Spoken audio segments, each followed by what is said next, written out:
Hello and welcome again to The Simple Skeptic. Please hit the like and subscribe button if you haven't done so already. Hit that little bell and you'll be notified every time I decide to put my face out there on the internet. Okay, maybe not for that reason, but maybe you'll come up with a better reason than that. Maybe you'll listen to me and find something you vehemently disagree with or really like. I don't know, but I don't think you want to come here for my face. I'm doing this because our provincial premier, Doug Ford, has once again shown how craven and ridiculous he is when it comes to the facts of science. In this case, climate change. He is one of those typical modern day conservatives who only cares about one thing: money. And rather than thinking long term, like how would global warming and climate change affect our economy and screw us up, no, they can only think in terms of their next paycheck or their next under the table envelope. You didn't hear that from me, did you? No. Regarding these wildfires that we have raging in Canada at the moment, principally in northwestern Ontario and another bad one near Halifax in Nova Scotia, fires that are actually giving people here in Toronto coughing fits and really affecting New York City. Apparently the skyline was almost obliterated by smoke today. Regarding those, our leader of the official opposition in the Ontario legislature posed a question to the Premier today. This is from the Canadian Broadcasting Corporation. In question period on Wednesday, NDP leader, that's the New Democratic Party, leader Marit Stiles asked Premier Doug Ford whether he would agree that the climate emergency is making the fire season worse in Ontario this year. Will the Premier show some leadership today and act on the climate emergency, she asked.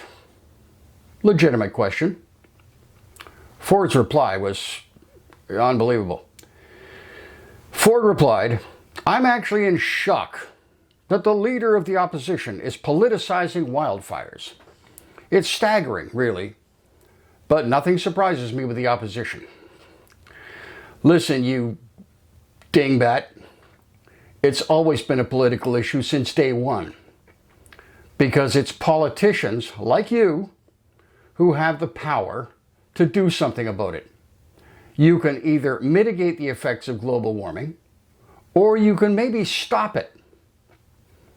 It takes legislation, it takes guts, it takes a knowledge of science, which conservatives seem to dislike, but it can be done. But you seem to think that it's politicized. No, it's always been political. It always has been, it always will be. His reason for basically ignoring it was this. Ford said he has been told that 50% of the fires are started by lightning strikes, while the other 50% are started by campfires not put out by people who started them. I'm not going to look into the figures because it doesn't really matter whether it's 50-50, whether it's 60-40, whether it's 97-3. It doesn't matter.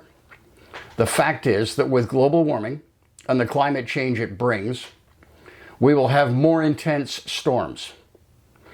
Those intense storms will bring more lightning, bringing more forest fires.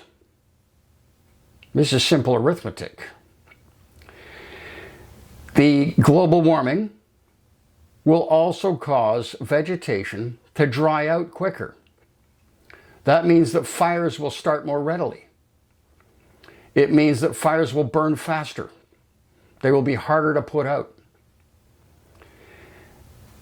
Mr. Ford, if you do not understand this, then you are wasting your time in the legislature. And you're wasting our time. And you're wasting our future. That is why you don't deserve another term.